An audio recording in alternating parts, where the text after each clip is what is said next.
Right. So Justin is my master student, so he has been working on GPU-related research projects. Today he's going to defend his master's thesis. Let's get started. Yep. So, right. So this thesis is about hardware and software optimizations for deep learning workloads and graphics processing units. So it's a very broad topic, but the big three parts of this is a overview on how to compile these deep learning workloads for GPUs. So purely from a software approach. Then we're going to look at a hardware perspective about a specific use case on optimizing something for hardware. And then for the last case, we're going to characterize how large language models look on these GPUs, especially distributed GPUs. So if this mouse works the entire time, I'll be very happy. It's been kind of finicky. So the first thing, I thought it'd be a good idea to start with how GPUs are really different from CPUs. So the first thing is that a CPU is, in its sort of most general state, it's just a pipeline that gets executed one instruction at a time that goes through the pipeline. So like with a pipeline, it can do multiple instructions at once, but only one instruction type is actually getting completed at a time, right? And since there's only one pipeline occurring, there's going to be a shared L1 cache, L2 cache DRAM, if even these, because it's so small, so they probably don't even need it. But for a multi-core processor, it really is just duplicating that pipeline multiple times. So now we're physically completing multiple instruction types at the same time. And so this memory can be banked. In this case, the L1 caches are all local to the pipelines. So they can all access their own local memory and everything. The important thing about vector processors, which is what a GPU is technically, it's a little different from a vector processor, but it's in theory at least. So vector processors are kind of like if the pipeline was split into different stages. That's my understanding of it. It's not technically that, but it helps to understand it that way. So we've taken the execution stage and we've split it into, in this case, 5 parts. So now we have, in this case, if we wanted to do a multiplication instruction, which naturally takes 6 cycles to do because it flows through the pipeline. Every cycle after that, if it's still multiplication instructions, it's going to take 1 cycle to complete afterwards, since we've pipelined this sort of sub stage, right? So on the short term, we still have the same performance as a single processor, right? Just still the latency for a single instruction.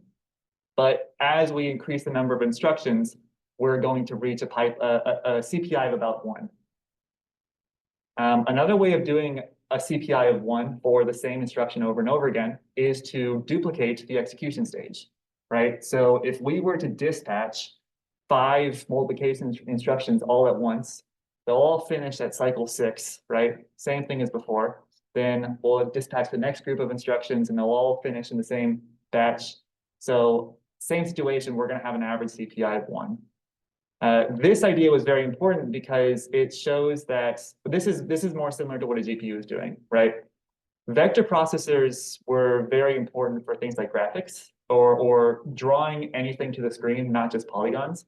Because if you have a screen that contains a raster of pixels, right?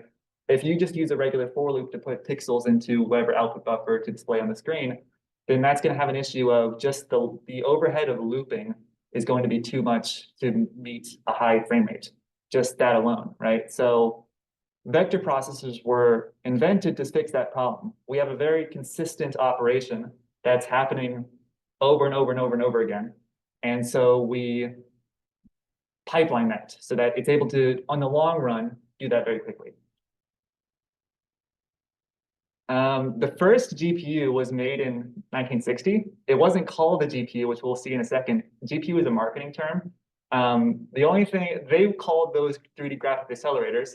And the only thing that's different from those against normal vector processors is that the graphics accelerators puts a few parts of the graphics pipeline on the off chip. So in this case, in the 1960s, they were doing flight simulations. So all they needed to do on this processor that was off chip was triangle projection and texture rendering. So in this case, the camera, which is viewing the scene, is a matrix. You multiply each triangle against this matrix, and that's going to give you a screen space position.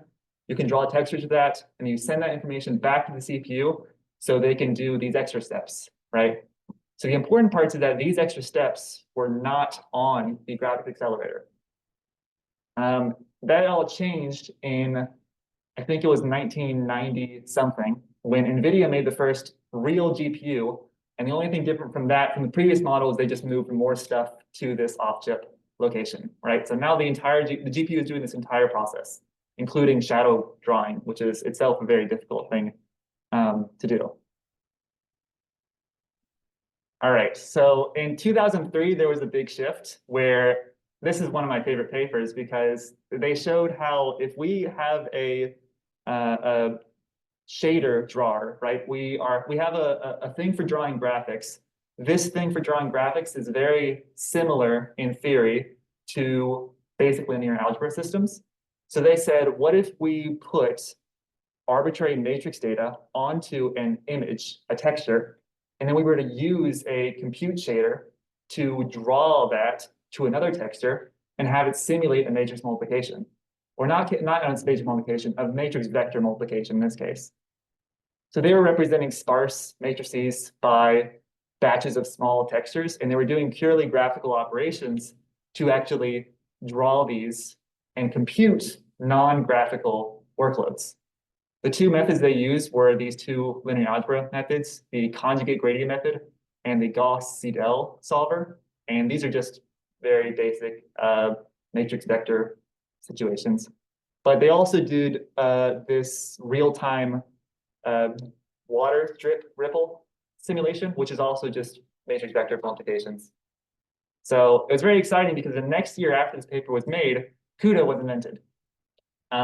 Because NVIDIA realized that they could be using their GPUs for things that are not just graphics.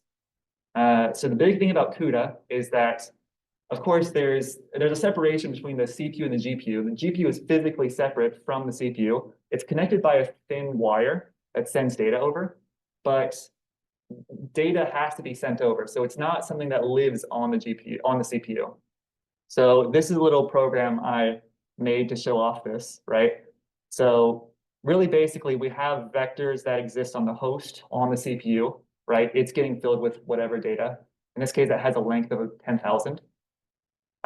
We have to allocate memory on the GPU, and then we have to copy the data from the host side to the device side. So it's physically moving over that wire. So in this case, 10,000 elements, 4 bytes each for an int, that's 40,000 bytes. So not a small amount of data. And to actually compute the results, we have to call the device on that data. In this case, the big difference between this and regular multi-threading in CPUs is that in the CPU, you really don't get more than 32 threads, maybe 64 if the processor is really fancy. But it's not really going to happen that you're going to get actually more than 64 things happening at a single time. But for a GPU, it's very different because here for this kernel that's running on the GPU side, we're executing this kernel 10,000 times. So there's no loop in here. It's just executing this very small batch of code over and over and over again. One thread per each data element. There's also CUDA separated into 3 or 2 languages, right? PTX is a interpreted language, which sounds kind of bad for something that's supposed to be fast, right? Why would a just-in-time compiled program be good for something that's supposed to be high performance? But the reason is because PTX allows NVIDIA, which likes to be sort of closed source, to develop their own things and not worry about updating that source code, because they could just distribute these abstract binaries to, not binaries as in actual machine code, but the intermediate code. They can distribute that to other vendors without having to recompile. So it's a very good system for them because a lot of things that NVIDIA has is closed source. So this is the model of the graphics processing unit, the one that we're going to use. There's more stuff. This is mainly just the compute side of it. Of course, there's also graphics specific things, but the main points of focus here is that instead of a pipeline, we have an SM. And SM contains a bunch of warps. And each of these warps are groups of 32 threads. In this case, a thread is, again, different from the CPU definition because inside of a warp, a thread can only, all the threads inside of a warp have to be doing the same exact thing. So you can't have some threads jumping into different instructions. If they do, you'll have half the threads wait for these other half of threads to finish. So they'll switch off, which is very slow. So to get the best performance, all the threads inside of a single warp have to be synchronized. They'll be doing the same thing. But between warps, they'll be doing different things. So inside of an SM, you have all these warps. You have a bunch of SMs also that are all running in parallel. And the big important thing about graphics processing units is that if you can imagine a 3D renderer for a movie or a flight simulator, right? There's different triangles to be drawn, and you're not just drawing the same, you're not just doing one draw per triangle. Sometimes you're drawing the same one twice in a short period of time, things like that. So there's going to be different latency overheads for different triangles. That's why you need some kind of scheduler to hide the latency, right? If we had everything take the same amount of time, then we can't really utilize an L1 cache or an L2 cache because it would slow everything down overall. So a scheduler helps the GPU hide the latency very, very well. So as soon as one of these warps encounters some kind of operation that's very slow and requires it to stall, so for instance, a memory access, the SM will remove that warp from the execution pipeline and switch it out with another one that's waiting. And so this other warp can go in the background, they can process stuff, and then after a while, they'll switch out again. So that's one of the reasons why in the future, we'll show off the L2 cache. If we double the size of the L2 cache, the performance doesn't really change. That's because it's not just the fact that misses have to go down for performance to go up. Because even if your misses are very low, if the GPU is very good at hiding those misses, it won't really matter. There's also miss status holding registers, which I think are very cool. This is just a little, if you have a bunch of warps that are trying to access the same data, right? And they all miss. You don't have to send out a bunch of redundant misses. You just need one miss to get the data. So a miss status holding register combines all these misses into one, basically. And it also allows, again, for the scheduler to switch out in progress warps. Also, tensor cores, another thing we'll be talking about too. They are a hardware accelerator on the GPU, a very special unit whose only purpose is to compute a 4x4 matrix multiply and accumulate in a single cycle. So we'll look at how that works in just a minute. All right, almost through the introduction. So the deep learning section, I'll go through this very quickly because I think we all know what deep learning is. But the big thing in 1990, this was when deep learning was actually important, right? They figured out they could use it for real stuff. And then in 2012, they figured out they could actually use it for real stuff. That wasn't really just novelty of handwritten digit recognizers.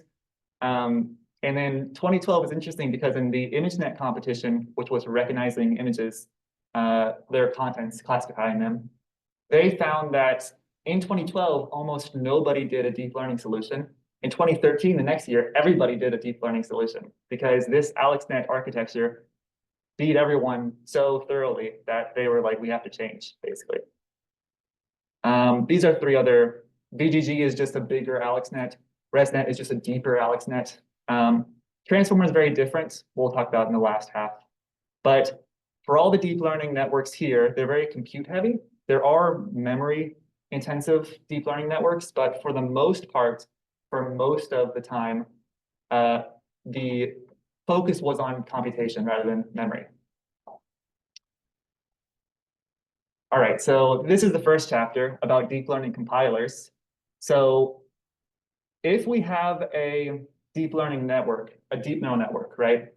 We have a sort of hardware description for this, right? This is a very abstract idea. We have a fully connected layer, which is just a matrix multiplication, max pooling, which goes through each element in this matrix and then picks the biggest values from it. Convolution, also very simple. I think this is in hardware going to be a 5-dimensional for loop.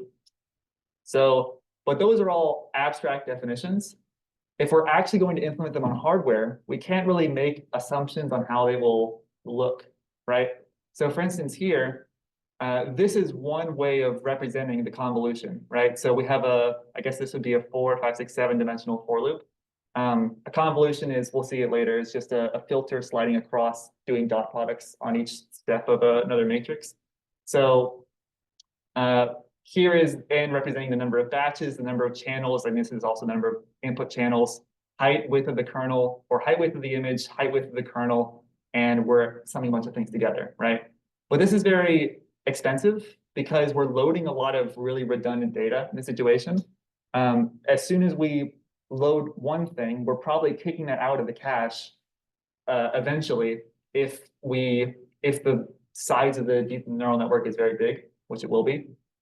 So tiling is an optimization that allows us to avoid this by having more sort of complicated loops. In this case, we've changed 7 loops to, I think, 9. This is 5, 10, 11 loops, sorry. So, and these all use some kind of tiling factor, which are all, again, very abstract. It takes a lot of work for us to find out what's the best tiling factor for us to use in this already complicated loop. So instead of us trying to figure it out, a deep learning compiler would find it out for us.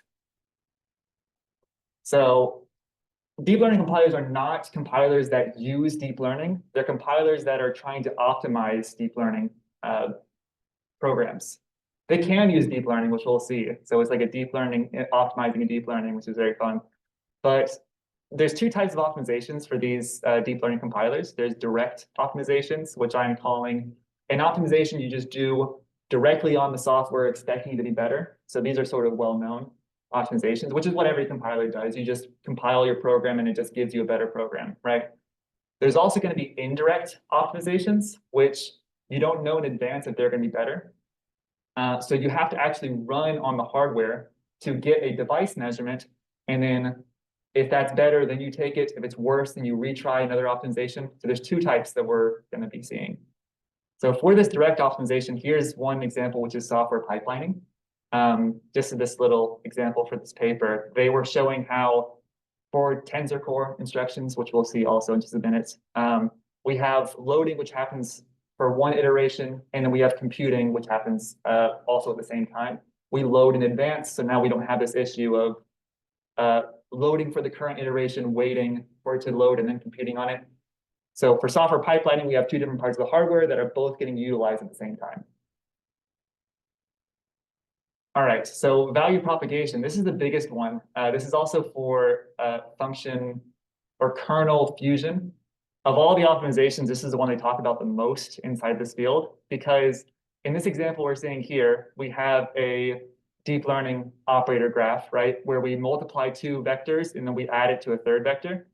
If these are separate kernels inside the GPU, or this multiply kernel, they're both doing very simple things, we can see, but it's loading data from 2 buffers, storing it into this 3rd buffer, and then between these 2 points, it's losing that cache, basically. It's not guaranteed to lose cache, but if the matrices or the vectors are big enough, it's just losing the data just loaded, right? So instead of doing this, instead of storing it to this sort of temporary buffer between these 2 kernels, we could combine them, and now we don't need this temporary buffer at all. We just forward it directly to the outputs, which is very cache friendly, is very good. This is not this straightforward to do all the time. It's very easy to do if we have 2 element-wise operations, which means they just do one thing per element. But for fusing, for instance, a gem with a convolution, that's not possible. So you have to do other things to fuse them. So strength reduction is another type of optimization that's very popular in deep learning. So this is a representation of a tensor core. So it's a systolic array, right? So a systolic array is where you have a bunch of different processing elements and data is being fed through these 2 ends. As they feed through the systolic array, then they're being outputted on the other side, right? Tensor cores, they only do a 16 by 16 value computation in one cycle. The reason why they chose such a small number here is just so that it could keep up with the SMs. streaming multiprocessors, which is the pipeline I said in the GPU diagram. If it was any bigger, then they probably couldn't keep up. So a single cycle computation is very good. So that's why they're so small. So in this situation, strength reduction, one of the papers, I think I cited on a different page, but we have this sort of matrix multiplication code, right? And they have an optimizer which recognizes that it is matrix multiplication. So they replace it with code that utilizes tensor cores, which is very new because making code that actually uses tensor cores is not easy to automatically optimize. So one of these papers did figure out how to do that though. So that's an example of strength reduction. Loop restructuring, this is another one that's very important for GPUs. This is also something that looks similar to convolution, so it'll be kind of important here. So this program I'm showing is called a stencil program. It's very popular in image processing. So what they have is they have an array right here, a buffer, which every 3 elements, the result of the next buffer is in this case, the sum of the 3 adjacent elements above it, right? So in this case, 12 is the sum of 3 plus 4 plus 5, right? So in the next buffer here, we have the same thing, but for multiplication. The thing about this stencil program is that if we were to do this the naive way, where we loop through the entire top matrix first and then set the entire bottom matrix, then we loop through the entire bottom matrix and we set the very bottom matrix. That's very slow because now we're losing out on a lot of the cache benefits, right? Because by the time we reach the end of 7 here, we've already kicked off 3 from the cache, if it's very big. So the L1 cache no longer remembers 3. So the next time we want to go back around and compute the next row, we don't have this in the cache anymore. So a way to fix this is by doing loop tiling, which is the thing I showed with the very long convolution 11th dimensional loop. So that just helps us so we don't have to reload all these redundant stuff. The polyhedral model is, I think it's very interesting. I don't actually understand a lot about it though. So you have to sort of be a math person to get it. But the high level ideas is, what if we used math to represent programs and then solved those math equations, right? So we no longer represent this loop, for instance, with code. We're representing it with the actual system of equations. And if we could do that, then we can do numerical computation methods to find minimums of this equation and then turn that back into code. The way they do this, my very surface level understanding of it is that we have a loop here, which represents an iteration domain, right? So we have this loop which goes from 0 to n and then n to 0, right? If we plot each of these loops on a graph, then each discrete point here represents a different value of those iterators. So that's called an iteration domain. We also have a dependency graph right here. So this is showing how we can see kind of, it's hard to describe without really looking at it, but the data is moving across the outer loop, right? So we can see here for this outer loop, we have to have this value change for the inner loops to get their values to update. In other words, we cannot just parallelize this loop on line 2 because it depends on the outer loop. It would be great if we could shift this iteration domain or this dependency graph right there, instead of being diagonal, if we can make it vertical, because a vertical graph means that we can parallelize one of those axes. The polyhedral method is a way of doing that, right? So if we were to have a math equation represent this, the math equation is called a scattering function. This is about where my understanding of it dwindles, because they represent this equation in terms of the system of equations. Then they do something called the Farkas lemma, which is a way of attempting to solve this equation. And at the end of it, we have a new scattering function. A scattering function describes when each instance of this function will get executed. So if we were to say that a different scattering where we pretend that this function gets executed before this one always, right? That's not a real example, but if we were to create some kind of schedule that guarantees when these instructions will be executed, we could work backwards from that and make code that reflects that idea. So that's what the polyhedral model is. In this case, you can actually change this code so that the dependency graph is up and down, which means you can parallelize one of these loops completely. There's different possible solutions. So this is one of those situations where we can't just solve for the best one. We have to try out different ones to see which one's going to be the best, which we'll see in the next section as well. But yes. Probably shouldn't mention, this one's even more math heavy. Tensors are represented in different ways, right? I guess the main point I want to emphasize about this is that if you were to look at mathematical approaches to optimizing deep learning programs, then you could get a little further than if you just looked at abstract methods. So one thing that's important is that with tensors, with deep learning models nowadays, they're very over parameterized. So some of the best performing models right now are kind of 300 billion parameters. I think Megatron LM is 500 billion, but there are definitely other networks that are 2 trillion parameters that were released years ago, and they don't perform as well. So it's clear that in a lot of cases, at least, there is over parameterization happening. So it would be great if we could cut out all those redundant values and just have a sort of reduced representation. Here are 2 operators which do that. They're very math heavy. Tucker decomposition, we take a tensor, we reduce it to a core tensor, a sort of important part, and 3 matrices, which are kind of less important. You still need them though, so it's not that simple. But canonical polyadic decomposition, this just turns the tensor into a list of vectors. So this can help in noise reduction, things like this. All right, so now for the indirect optimizations. With an optimization space, right? In this situation here, we have 2 for loops. This first loop is called L1, and the second one is called L2. We don't know which method is going to be better for us, right? If we were to unroll those loops. In this case, this example right here, I unrolled the first loop by 4 times, right? And the second loop is unrolled only once, so it's just the default. In the second case, we unrolled the L1 only 1 time, so just the default, but the inner loop is unrolled 8 times. So they look different, and there's no way for us to tell in advance which one is actually better. Because the more you unroll something, the more it affects the L1 instruction cache, which can have lots of adverse effects to your program if it doesn't actually speed anything up. So that's why GCC, G++, they'll make a best guess about which to do in advance, but they don't actually know if that's going to really help your program. So they're pretty sure it will, but they're not positive.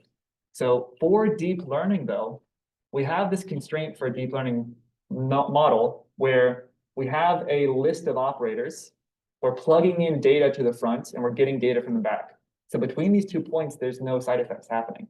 So we can just try it out a bunch of things and not worry about it breaking our computer accidentally, which is not the case for most other programs, right? So that's the motivation here.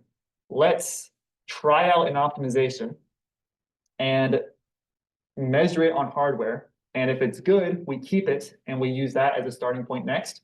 Otherwise, we just keep trying out new optimizations and we keep running it on hardware until we get the best version. So there's different ways we can represent this problem. With the previous problem, right, we have 2 different loop unroll factors. So we can visualize it geometrically by saying, most likely, if we were to represent these parameters as a vector, right? So each of these unroll factors are different axes in this vector. We can say that 2 vectors that are near each other probably have a similar output performance, which makes sense, right? If I were to unroll a loop 3 times versus 4 times, those performances are probably going to be very similar. So if that's the case, we can use a lot of fancy algorithms to optimize our programs, like genetic algorithms, simulated annealing, and deep learning again. Genetic algorithms, simulated annealing are the ones that are used the most, which we'll see in just a moment. But it's definitely better than a random search or a grid search where you just pull random optimizations, try them out, and test the final result. because running on hardware is expensive. It's not something you can just do instantly, right?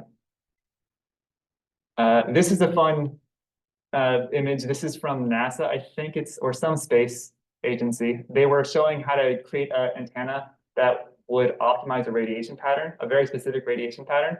So you can't really calculate that. So they use a genetic algorithm to get this crazy design pattern, and it got the best radiation pattern. So genetic algorithms are very simple to do. All a genetic algorithm is saying, basically, is that if we have, for instance, 2 points that are here, we measure the execution time of 2 different optimizations. And this is what it, right? This is what it gave us. A tile size of 74 gave us a low time, which is good. Tile size of 32 is a high time, right? Realistically, we can see probably that if you can only run one more GPU program, you're probably going to want to choose something close to 74, right? Maybe even 90 or something, because we can see a trend downwards, right? So best guess is probably up there.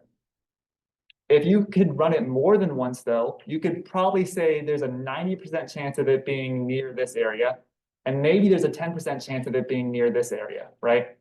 So let's run 10 programs, do 9 of them near this program right here, this optimization space, and 1 of them over here, because it could be that we have a minimum right next to 32, right? It's not impossible. So that's what genetic algorithm is saying. They're just saying, let's get a point close to this other point, and let's try to run it and change it a little bit. But sometimes we do want to go against the bar and do the points that don't really make sense, because we could get a breakthrough and find out something that's really good. That's called exploration in this science space. I'll go through some of these really quickly. The easiest way to optimize something is to not optimize the low level, right? Cutlass is a template library. So instead of optimizing code, let's optimize hyperparameters to this template library. So it's a very easy idea, and I wish I came up with the idea first because it seemed very simple. It's a lot simpler than some of these other ideas, right? Like this one, where we have to actually represent software in a different language, a different domain-specific language. This is called Halide. This is a very popular paper in image processing. But image processing, they usually have computation graphs of different operators, right? Each operator does something very simple, like it takes a stencil and it averages 3 elements together, like the stencil we saw before. That's what most of these image pipelines are doing. So if I have a graph of these different operations happening, now we say, which ones do we combine? Which ones do we keep separate? What's the tiling factor for each of these? Do we unroll these loops, vectorize some of these, parallelize some of these other ones, right? Halide gave the first sort of framework for this, which was, we have the operation itself, the algorithm, which is defined very abstractly, and then the programmer stops there. And the compiler itself will try out a bunch of different approaches to actually implement that. And they'll just keep running them over and over again. You just leave it overnight. And then eventually it'll come to find this really weird looking program with a bunch of weird constants in it. And it performs much better than these other 3. TVM is sort of the more popular program nowadays. This is a deep learning compiler, which is, they have their own intermediate representation for graphs and also low-level computation, but this is what everyone really uses nowadays. Same idea, right? We have a deep neural network, which is defined in terms of abstract operations, and we're just leaving it to figure it out for itself, what's the best hardware representation. So at the end, they'll give us an executable program, which we can plug in our own stuff into it and have it calculate whatever we want. More techniques, I'll zoom through these. We can use math to represent different operators beyond what we just said before. We can also use genetic algorithms to explore different optimization spaces without actually defining what to do ourselves. And this one's very interesting. So we have here a deep learning model right here. This model has different mathematical rules to represent the connections between these operators, right? So we can define them as a one-to-one operator, one-to-many, And we've said that in some cases, for like a one-to-one to a one-to-one operator, if we're trying to fuse these together, this will create another one-to-one operator, right? Many-to-many cannot fuse with many-to-many, so you can't fuse a gem and a convolution, right? So they've made this table for each of these, and they've shown that we can just have this program figured out for itself that for this one, this graph right here, which there's different convolutions right here, weight matrices, more convolutions in addition, you can move most of this network offline. So just compute that in advance. This section is computed in advance. So now at runtime, all you're doing is you're just doing a concatenation, a simple sort of matrix multiplication, and a convolution. So you just reduced it by time, just by having it figure out these rules by itself. All right, so this is chapter 2 now. So image recognition networks. The thing about image recognition networks that are different from other types of neural networks, right? The kinds that we focus on for this project is that they're very linear. They just have one operator happening after the next. ResNet is the most nonlinear, but even then, all they're doing is they're getting values at different points and just forwarding them to different stages. So it's still very linear compared to what we'll see with the transformer, which is very nonlinear. But BGG16, which is this network right here, it's the most compute intensive one, the largest. This spends 93.1% of its execution time running convolution. So it's very, very slow in the convolution stage. And if we're thinking about what convolution is, I think we all probably know. I'll just remind on what convolution is. It's where we take a dot product of a part of an image with a filter, right? So we have this constant filter which contains numbers. We're sliding it across this input image. And at each step, we're computing the dot product between the shaded sections. So in this case, we'll have 3 horizontal slides and 3 vertical slides. So that'll calculate 9 numbers. So actually making this loop is very slow because we've seen before it's just a 7-dimensional for loop. The best case scenario is 11-dimensional. Still, it's tiled, but it's not the best. A better way to do it is to recognize the fact that the GPU has those tensor cores, which is the matrix multiplication unit. So if we can formulate this problem in terms of matrix multiplications, then that'd be very good. And this is what that's doing. We have here the shaded section, which is one vector, and the filter, which is another vector. So if we were to lay these out as 2 vectors, we can multiply them, and that's just a dot product, right? That gives us one value, just an element-wise multiplication and an addition of all those values. So if we were to lay out this kernel which is sliding across and all the different values that the shaded region interacts with, if we made them all vectors, then we can multiply them all against this filter right there. So this is a matrix multiplication. It's a vector, but in this case, we can add more filters to the end, in which case it's now actual matrix multiplication. So most of the time we have channels in image recognition, which has different groups of filters, basically. So this is the process of lowering, but we can see here, this matrix right here contains only unique values. And this one here contains many, many duplicated values. So we can see 13 appears all in this column right there. So this is a 9x9 matrix, which is 81. This is a 5x5, which is 25. So we're going to be receiving, I think that's like 3 point something times improve or upscale in memory, which is not good. So ResNet 18 is 14.5 times faster with matrix multiplication instead of convolution, but it has 8.4 times more memory transactions. So GPU is not very good with memory sparse operations. So if we were to improve this, then this 14.5 times faster would get even better, right? That's the motivation of this project. What if we can reduce that duplication? Another paper sort of looked at this already. They said, we can predict this duplication positions by using this very long, fancy equation here. So basically, every item in this matrix gets an ID. So they say, let's calculate for each of these items an ID. And if 2 places have the same ID, then we know for sure they contain the same value. So they use a fancy method, which is where they used a load history buffer to detect if a element ID was already loaded before. If it was, then rename a register to set it to something else. So very efficient method. But the drawback to their approach, where they were renaming registers if they had the same element ID, the drawback to this is that at the L2 cache, the L2 cache still contains all this duplicated data. So they're renaming the registers, and registers are on the on-chip section inside the SMs, but the L2 still contains this 3 times, 9 times improvement or upscale in memory, which is not good. So here's a graph that I made that shows if we were to look at the L2 cache, this shows how much repetition there is in it.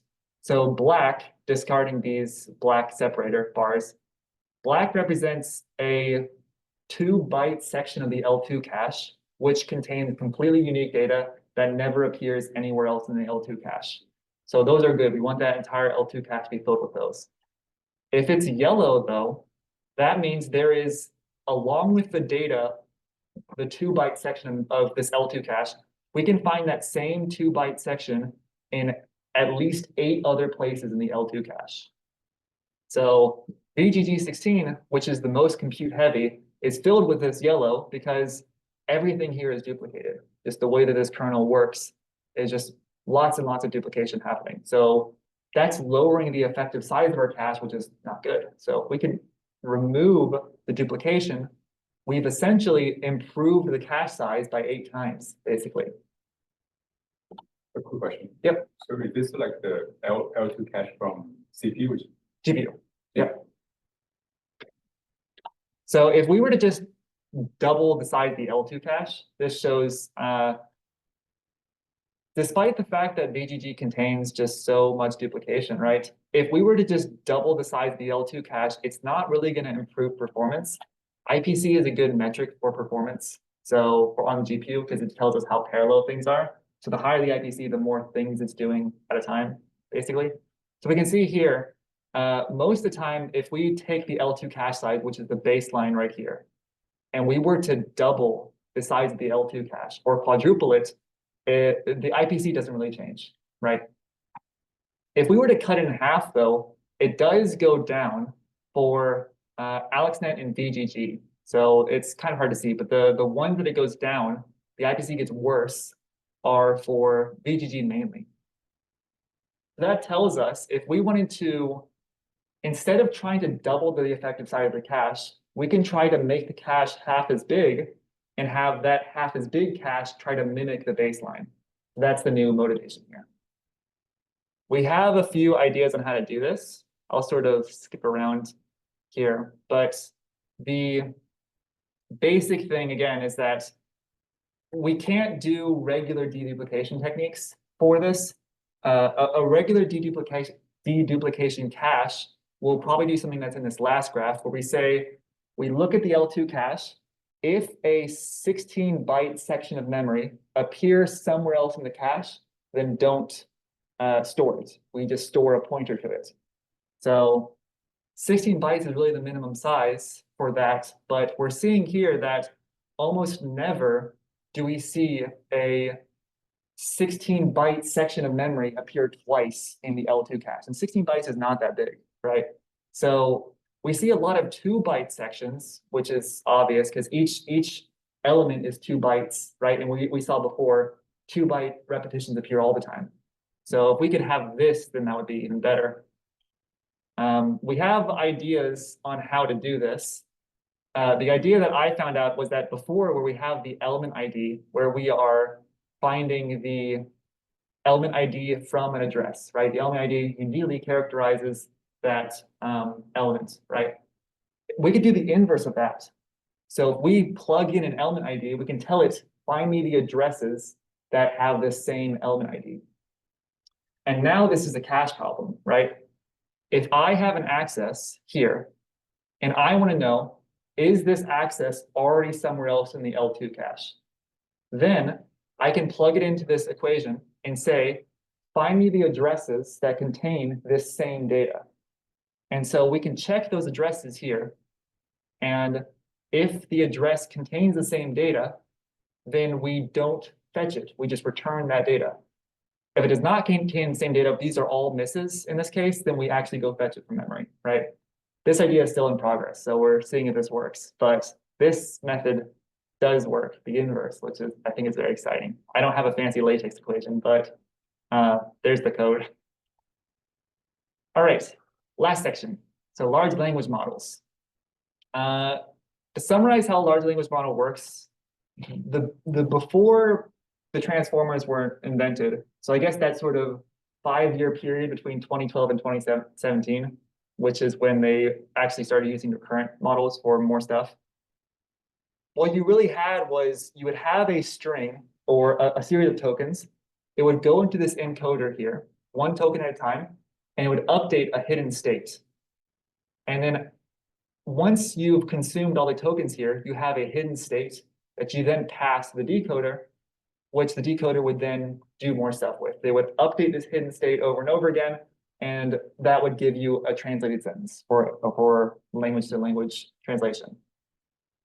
The bad thing about this is that if I have a very, very long sentence that has a contradiction in the first and the last word, right? I need this hidden state here to remember the first word throughout the processing of the entire sentence.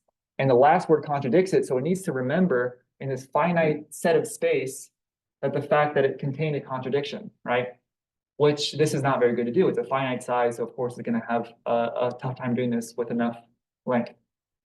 The attention mechanism fixed that by just saying, instead of passing only the final state to the decoder, let's get all the states from the initial to the final, and let's have the decoder decide for itself which of those hidden states is important.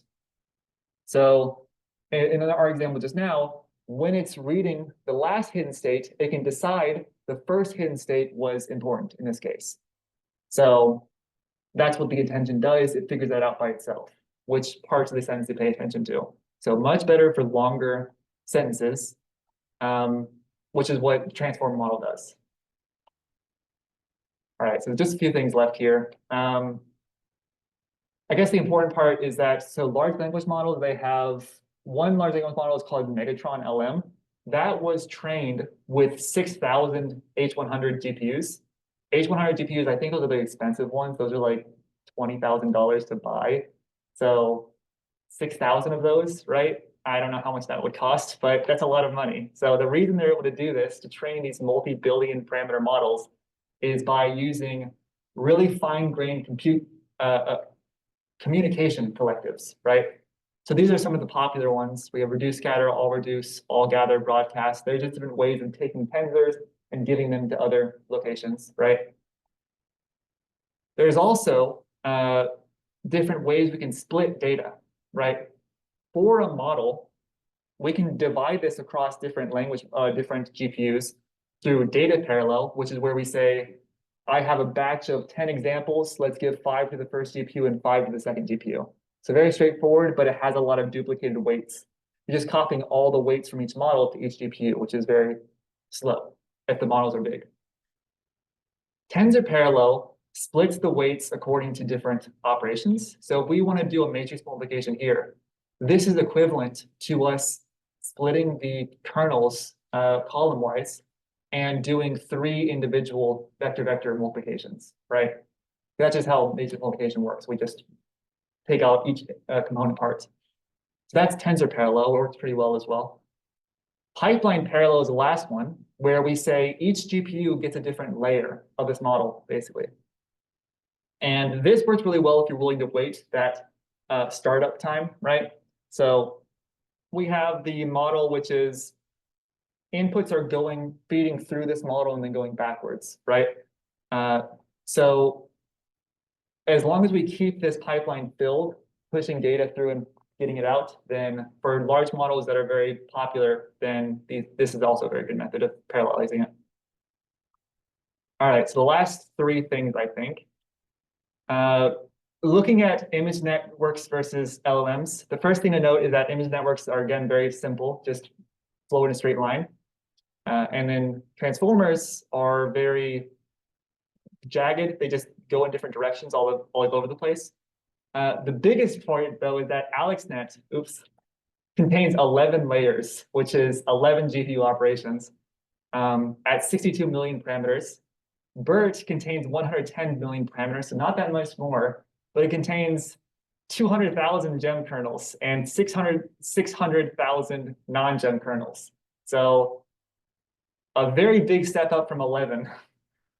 So it's just the way the size of these models and also the complexity allows them to be segmented in very unique ways, right? So that's the biggest difference between these two. The amount of segmentation there is very significant.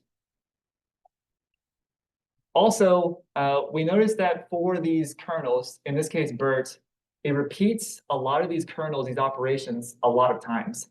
In this case, we have this spread of 28 kernels, which are just different gem and element-wise operations. And it repeats this, I think, 12 times. So that's different from also other applications where they're not really repeating the same thing. They're trying to be doing new stuff each operation. But again, they've segmented it so much so that repetition is sort of requirement. And we have different things here. Between operators, we have a lot of cache overlap. And we see that the cache is used a lot for certain operators and not very much for others, right? Which makes sense. A gem is going to use the same data all the time because the way matrix multiplication works, it's going to be accessing the same data a lot. But an element-wise definition, by definition, it's not going to be revisiting the same data. So it's going to be bad on the cache. Last thing, the L2 size. When we increase the L2 size, the performance doesn't really get better still. The miss rate decreases and the DRAM reads decreases, which makes sense for most applications, right? If you make the L2 bigger, then the L2 is going to miss less. Same with the DRAM reads. If we're hitting the L2 cache more, we're not going to need to hit the DRAM. But the IPC, again, doesn't really improve. So that just shows off the latency hiding. The fact that these two graphs can continually decrease, but the performance doesn't improve because the worsening performance doesn't really matter because it's hiding it so well. All right, so that's the last part of this. Just to summarize everything, deep learning requires fast hardware and software, right? So we can create new accelerators to accelerate specific deep learning models.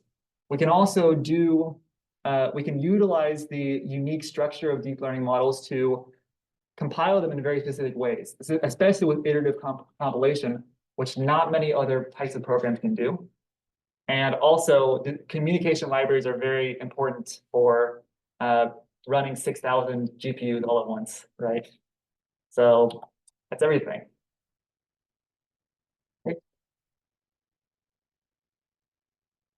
Any questions? So you tell us the thesis? It's like almost done. I can do that today. I saw the overview, but didn't see it. Mhm. Oh, Oh, okay. So feels like you look at the level 2 cache. Yes. The optimization. There are also level 1 shared memory as well. Mhm.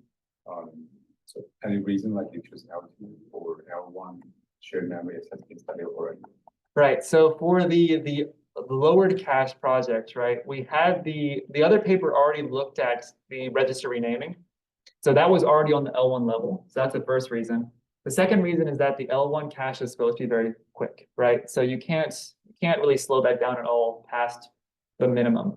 There's another paper, I wish I linked it here, that showed if you increase the L1 latency by 1 cycle, it'll increase the overall latency by a pretty significant margin.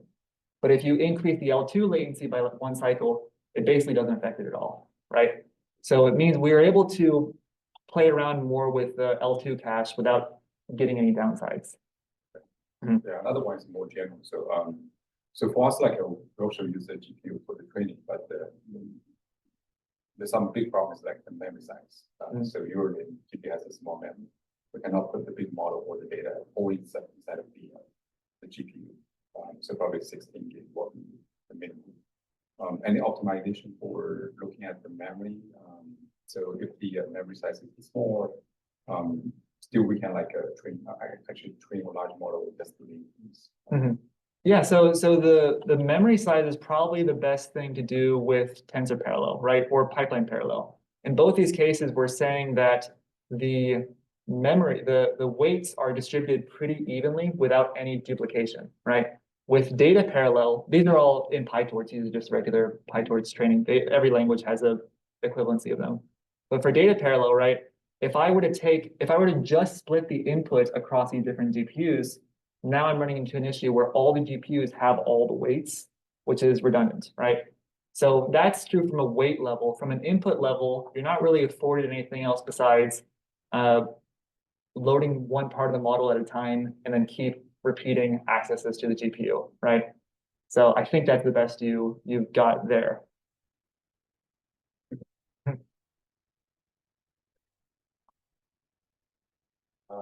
So actually you mentioned speeding up the processing by increasing memory. This is kind of, like memory, time memory, space trade-off, sort of known thing, would be a good idea actually. But somehow, we didn't discuss that in detail. So you mentioned something, but then you didn't go deep into that.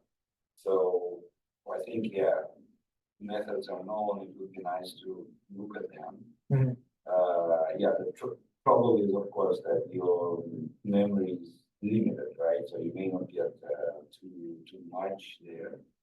But actually, according to your story, I'm not an expert here, but the good news is that what you mentioned, if you double into cache size, your current algorithms do not increase in speed, right? Right. What does it mean? It means that you don't use it well.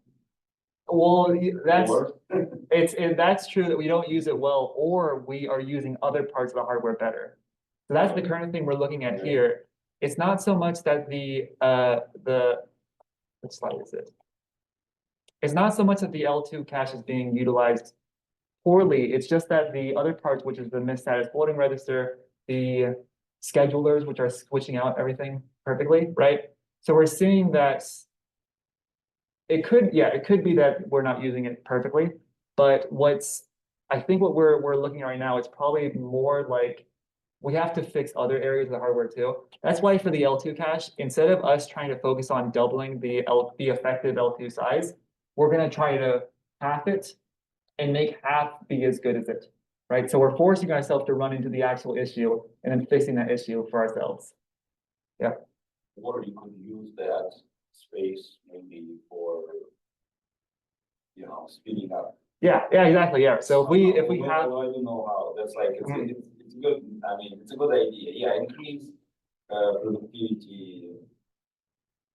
Double the productivity. How? I don't know. I give you a suggestion. Well, yeah, that's the idea. So if we take our chip, which currently contains this amount of section for the L2 cache, right? We cut that in half. Now this other half can be used for more SMs, just for faster, right?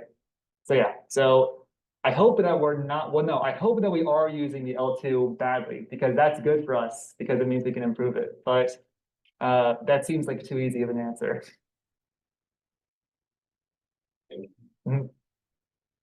Yeah. So my question is, Justin, you read a lot of compiler papers, right? Any thoughts on your own you think that could be interesting to explore in the future? So generally about the idea of an optimizer, right? It's difficult. Not many people are adopting it because, especially in hardware, right?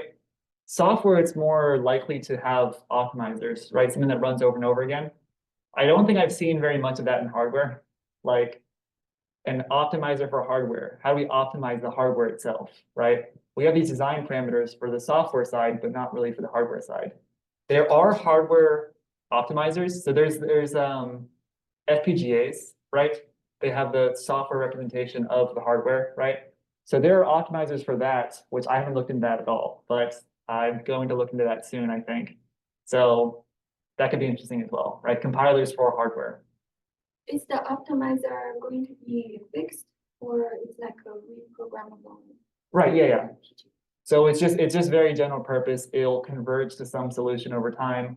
That's very a better hardware representation of some problem, right?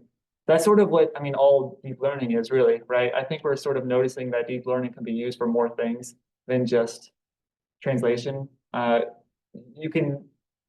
Deep learning in its simplest form is just a function that turns an input to an output, right? So if we can formulate any problem in terms of this, then we can utilize deep learning in that way. So I think we'll see in the future deep learning be used for weirder things than just what we've been seeing so far, which I think is very exciting. Yeah, so when you read a lot of literatures about LLM, so mostly we cover here is GPU. Right. What about other accelerators? Have you seen FPGAs? People have used that for LLM? So I have not seen FPGAs, but I do see a lot of domain-specific accelerators. I think people are trying to sort of move away from GPUs. I mean, obviously, they're still very used because the Megatron paper was just recently where they used 6,000 of them. X just got a grant for some amount of money that was used for purchasing a lot of GPUs, specifically for accelerating their own large language models. So it's still being used, but I think what I've been seeing more recently is they're using things that are their own types of accelerators, right? I've been seeing those a little bit more frequently than just sticking with GPUs, right? Yeah, and Dr. Fu's question about the memory. So have you considered to try to use this kind of HBM? Is that still done? Well, so sometimes the model cannot fit it into the memory of the GPU. So actually, when you train, that suddenly just stop. Suddenly stop. Right. Well, then you could just split the kernel in half, right? So you just say load half the model, do that, return back to the CPU, load the other half of the model. Is for the training or for both? Okay. Yeah. So that's probably instead of trying to load the entire model all at once, right? So then you just split into different parts. Okay. You can even do if your model is this long, right? You only need a part of it at a time, right? So you could load the first part of it, which takes up a very small section of the GPU memory, right? Compute with that, and in the background, you load the next section. So in total, you're only ever utilizing a very small section of the GPU, but you keep switching it out for the next sort of slice. Okay. Interesting. Yeah, so you definitely shouldn't be using all the GPU memory at once because for 16 gigabytes, right, we haven't seen a single operator that uses that much. They'll use a lot of memory, right? But not 16 gigabytes all at once. Yeah, 16 gig what we're looking at. So during it's 12, sometimes the terminated. Which model did you we have the end-to-end model. So that's from actually 4 transformers. So that's not like those microns. Oh, no, it's different. So it's kind of a combined perception, prediction with a planning part together. So that's a 4 transformers. And then the training.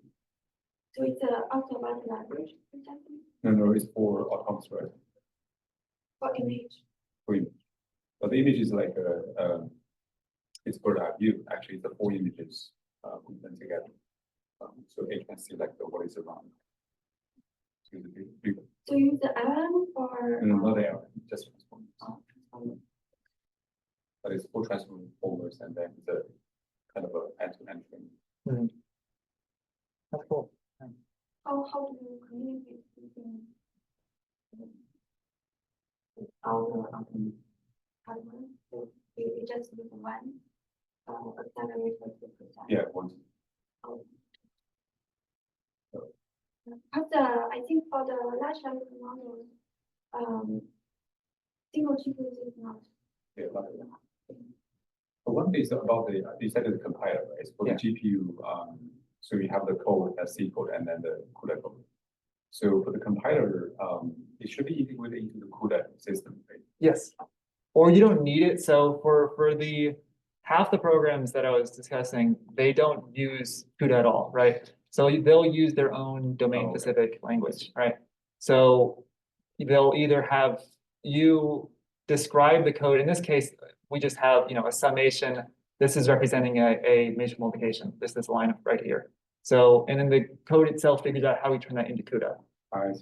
Right. So TVM has a whole, they have CPU optimization, they often GPU. They have stuff for like plug and play new accelerators too.